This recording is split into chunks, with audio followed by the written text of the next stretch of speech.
My name is Madison Ray, I'm 33 years old, and tonight, I learned silence can be louder than any scream.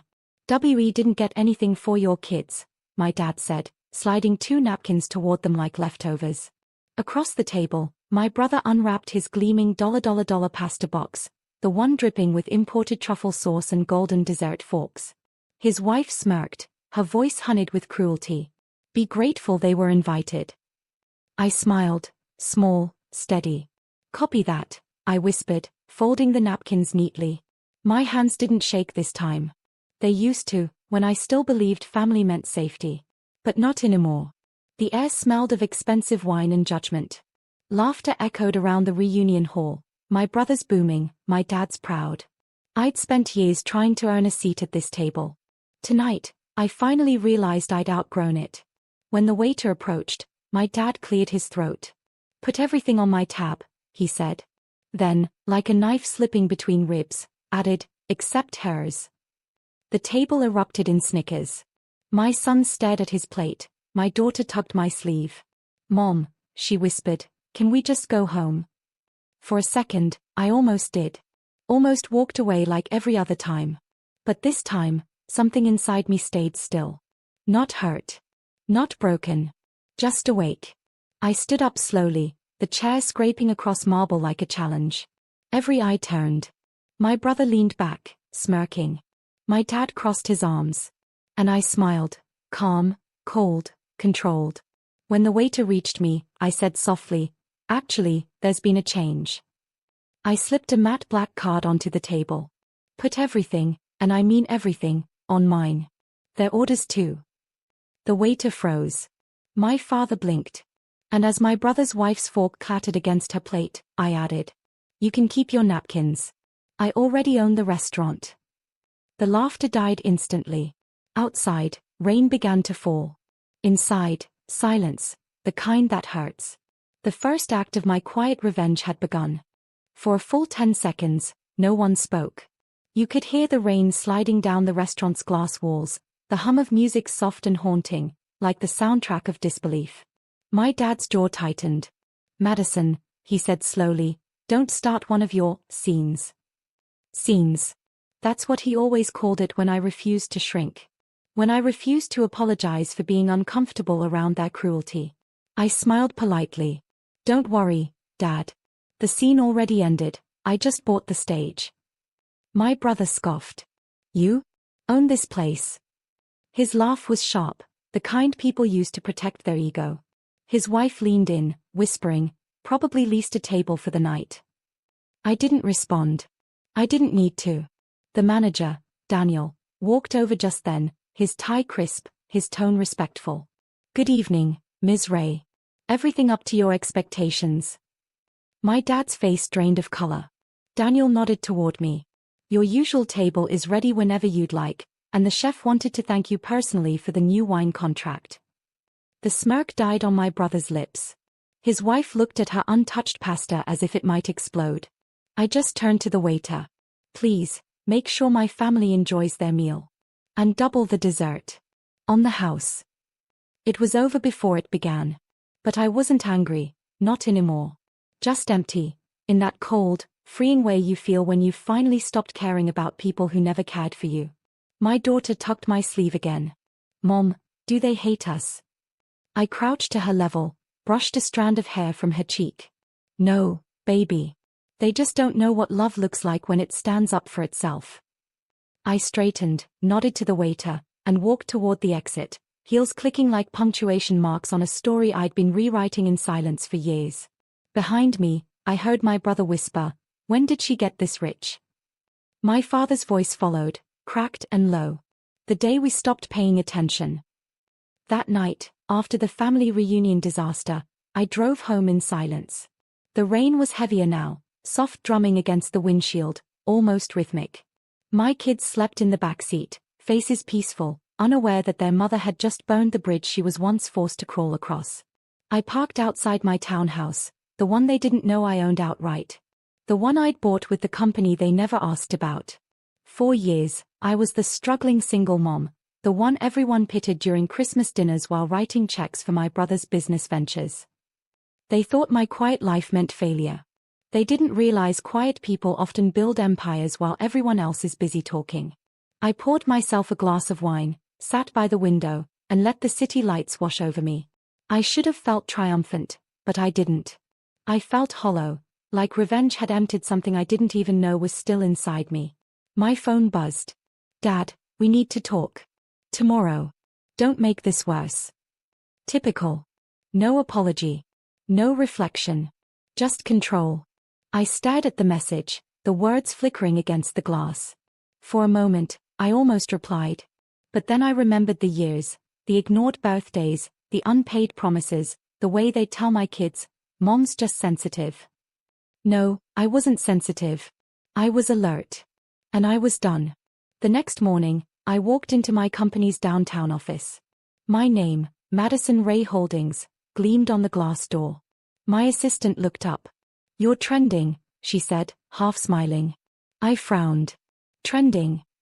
She turned her laptop around, a photo from last night. Me standing, card in hand, my family's stunned faces in the background. The caption read, Woman buys out restaurant, shuts down family bullies in style. Thousands of comments. Thousands of strangers cheering. And for the first time, I realized something. I didn't just stand up for myself last night. I stood up for every quiet person who ever got handed napkins while others got dessert. I looked at my reflection in the office glass, calm, collected, untouchable, and whispered, Copy that. 3 days later, a cream-colored envelope arrived at my office. No return address, just my father's handwriting. It read, Family dinner. Sunday 7 p.m. Attendance expected. I almost laughed. Expected. After everything that happened, he still thought I'd come running because he said so. But I went, not out of obedience, but closure. Sometimes the only way to end a story is to hear the villain's last line. When I arrived, the house looked smaller. Maybe it was the years, or maybe I'd just grown taller in ways they couldn't measure. My brother's car was parked front and center, new model, probably leased. His wife stood by the doorway, her smile tight, rehearsed. Inside, the table was already set. My dad sat at the head, as always, the self-appointed king. My mother avoided my eyes, her silence heavy with habit. Madison, he said, forcing a smile, nice of you to show up. We thought you'd be too busy, owning restaurants. The sarcasm stung less than it used to. I just took my seat and said softly, I make time for what matters. Dinner began with awkward clinking, forced conversation. My brother bragged about his investments, his wife corrected everyone's grammar. Then my dad cleared his throat. So, this company of yours. What exactly is it you do? I met his gaze. I build things. Mostly what other people underestimate. He chuckled. You always had a wild imagination. Then, leaning back, he added, since you seem to be doing well, your brother's business could use some liquidity. Family should help family, right? There it was, not curiosity, not pride, just opportunity. I took a slow sip of water, looked around the table, and smiled faintly. Sure, Dad. I believe in helping family. Their faces lit up for a second. But only the kind that doesn't hand my kids napkins while feeding others steak. The silence hit harder than I expected. Even the clock seemed to stop ticking. My mother finally whispered, Madison, why are you doing this? I looked at her gently. Because this time, Mom, you're going to hear me. The air around that dinner table grew so still, you could almost hear their pride cracking. My brother's fork froze mid-air. My dad's jaw tightened. My mother's eyes darted toward the candles, as if avoiding me would make the truth vanish. Watch your tone, my father said finally, his voice clipped, measured. You're not talking to your co-workers. I met his gaze. You're right, I said calmly. At least they respect me. That did it. My brother laughed under his breath. Respect? Madison, come on. You've always been dramatic. You get emotional, then you make everything about you. I leaned back, arms folded. Maybe. But you know what's funny? Every time I stood up for myself, you called it drama. Every time you belittled me, you called it family. My dad's voice rose. We've given you everything. I cut him off gently. You gave me lessons, Dad. Not gifts. Lessons in silence, survival, and self-worth. And I paid attention. He blinked, unsure whether to be angry or ashamed. My brother slammed his glass down. You think you're better than us now? I smiled faintly. No, Ethan. I just stopped pretending we were the same. For a moment, no one breathed. Then I reached into my bag and pulled out a folder, crisp, black, with gold lettering. Inside are transfer documents, I said. Remember the house you mortgaged to fund Ethan's business? The one the bank seized. My father stiffened. I bought it. Last year. My brother's wife gasped. My mother's hand went to her mouth. I slid the folder toward my dad. You can keep it. Debt-free. Call it repayment, for teaching me exactly how not to treat people. My father's eyes filled, but no words came. For the first time in my life, he didn't know what to say. I stood up, steady and quiet. I didn't come for revenge, I said. I came to end the pattern. And as I walked toward the door, I heard my mother whisper, barely audible. She's not the same girl we raised. No, I wasn't. I was the woman they built by breaking. I stood outside the house, the night air cold against my face.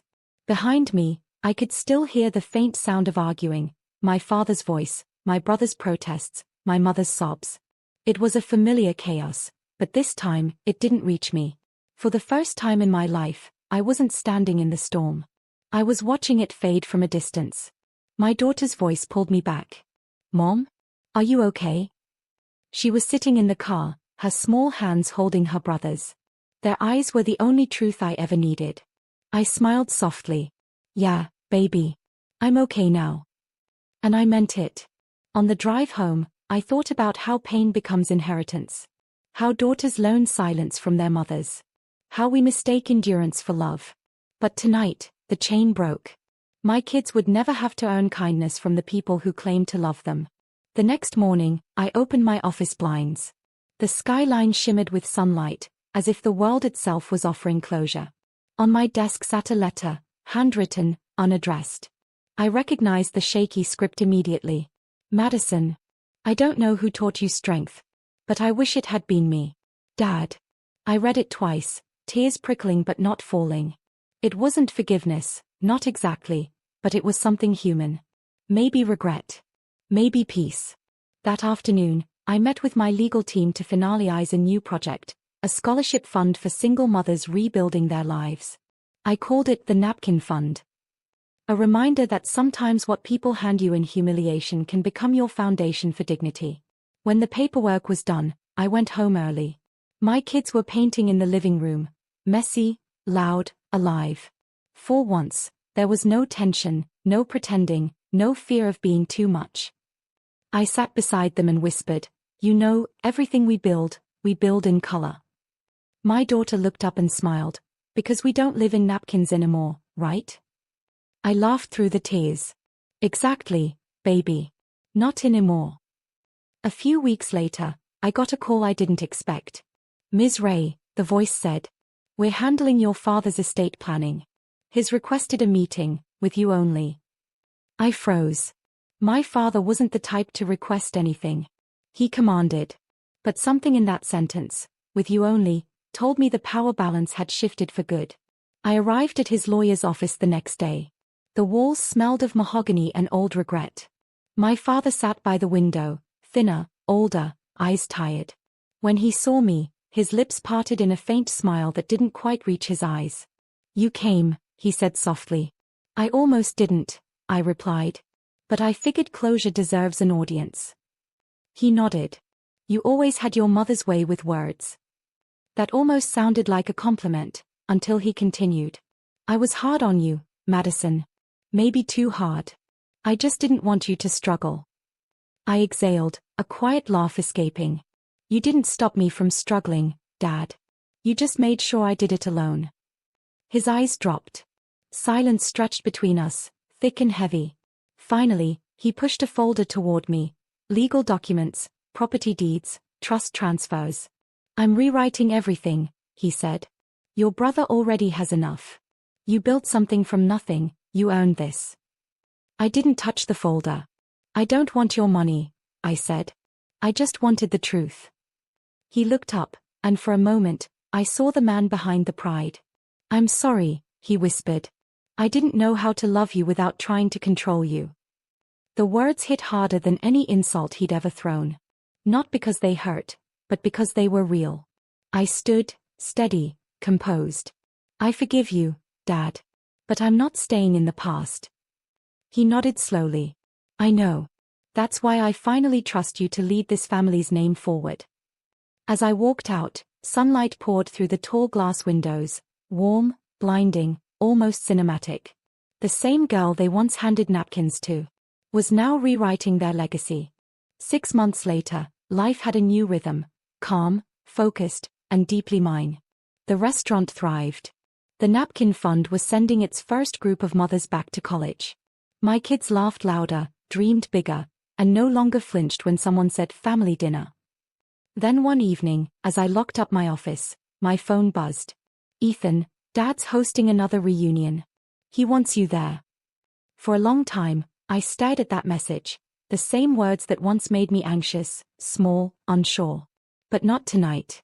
That Sunday, I walked into the restaurant, my restaurant, where it had all begun. The same chandeliers. The same marble floors.